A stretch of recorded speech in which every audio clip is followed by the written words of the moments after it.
Bismillahirrahmanirrahim. Assalamualaikum warahmatullahi wabarakatuh. Perkenalkan, nama saya Andastari dari Pendidikan Biologi 017 kelas 12.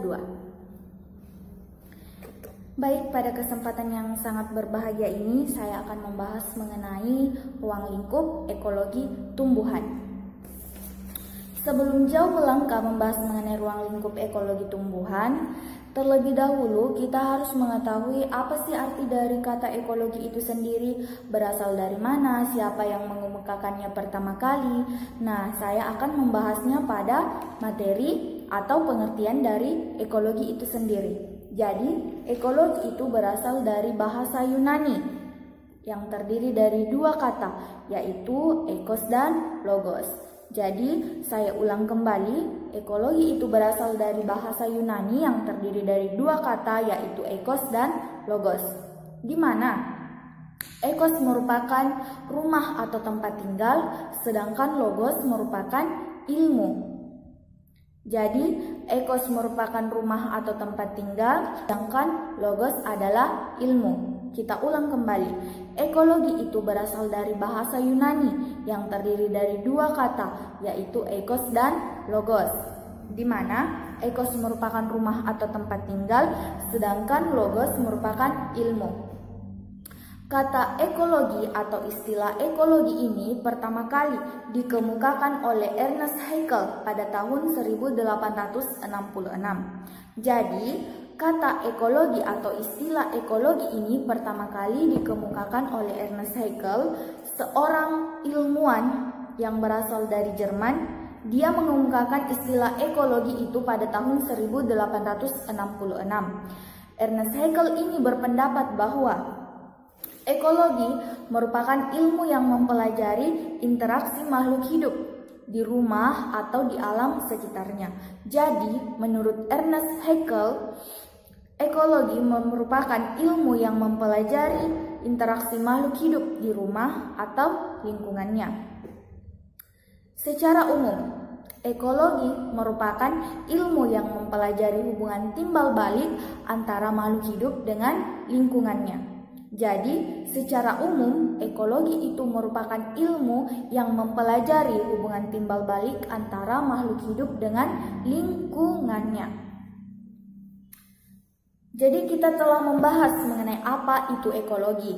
Jadi, kita ulang kembali, ekologi itu berasal dari bahasa Yunani yang terdiri dari dua kata, yaitu ekos dan logos, di mana ekos merupakan rumah atau tempat tinggal, sedangkan logos merupakan ilmu. Jadi, ekologi merupakan ilmu yang mempelajari hubungan timbal balik antara makhluk hidup dengan lingkungannya. Selanjutnya, ruang lingkup ekologi. Ruang lingkup ekologi itu terdiri dari makromolekul, protoplasma, sel, jaringan, organ tubuh, sistem organ, organisme, populasi, komunitas, ekosistem, dan biosfer. Jadi, ruang lingkup ekologi itu terdiri dari makromolekul, protoplasma, sel, jaringan, organ tubuh, sistem, organisme, populasi, komunitas, ekosistem, dan biosfer. Selanjutnya, kita membahas mengenai pengertian tumbuhan. Dalam lingkungan hidup di muka bumi, tumbuhan merupakan masyarakat makhluk hidup yang mempunyai kemampuan menangkap, mengikat, dan mengubah energi sinar matahari menjadi energi bentuk lain yang dapat dimanfaatkan oleh tumbuhan itu sendiri atau untuk makhluk hidup lainnya. Jadi, tumbuhan merupakan masyarakat atau makhluk hidup yang mempunyai kemampuan untuk mengikat, mengubah, menangkap energi sinar matahari untuk diubah menjadi energi bentuk lain yang dibantu oleh sinar matahari atau dikenal sebagai proses fotosintesis yang bermanfaat untuk tumbuhan itu sendiri dan untuk makhluk hidup yang ada di sekitar tumbuhan itu sendiri. Jadi, setelah membahas mengenai apa itu ekologi, apa itu tumbuhan, Selanjutnya kita akan membahas mengenai konsep dasar ekologi tumbuhan. Konsep dasar ekologi tumbuhan terdiri dari beberapa, yaitu yang pertama, konsep ekosistem, komunitas dan populasi. Yang kedua, faktor lingkungan terhadap tumbuhan dan peranan faktor lingkungan sebagai faktor pembatas. Yang ketiga, struktur dan komposisi vegetasi suatu ekosistem, alur energi dan daur biokimia melalui metabolisme siklus hara, mineral, dan siklus air. Kemudian yang kelima, hubungan tempat tumbuh dengan komposisi dan struktur vegetasi, penyebaran jenis-jenis tumbuhan, fenologi tumbuhan, interaksi dengan makhluk hidup lainnya. Selanjutnya, konsep dasar ekologi tumbuhan yang keenam yaitu hubungan antara kesuburan tanah, iklim, dan faktor lain dengan produktivitas tumbuhan. Dan yang ketujuh, proses klimaks dan suksesi tumbuhan. Dan yang kedelapan, adaptasi tumbuhan. Dan yang kesembilan, sebaran tumbuhan. Jadi itulah tadi mengenai konsep dasar ekologi yang terdiri dari 9 konsep. Kita ulang, yang pertama yaitu konsep ekosistem, komunitas, dan populasi. Yang kedua, faktor lingkungan terhadap tumbuhan dan peranan faktor lingkungan sebagai faktor pembatas. Yang ketiga, struktur dan komposisi vegetasi suatu ekosistem, alir energi dan daur biokimia melalui metabolisme, siklus hara, mineral, dan siklus air. Yang kelima, hubungan tempat tumbuh dengan komposisi dan struktur vegetasi, penyebaran jenis-jenis tumbuhan, fenologi tumbuhan, interaksi dengan makhluk hidup lainnya. Kemudian yang keenam adalah hubungan antara kesuburan tanah, iklim, dan faktor lain dengan produktivitas tumbuhan.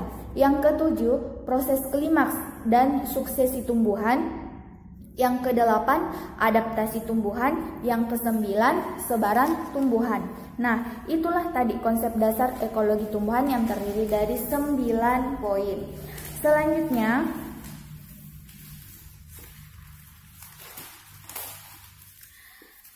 dalam suatu sistem ekologi, tumbuhan sebagai satu kesamaan makhluk hidup secara individu.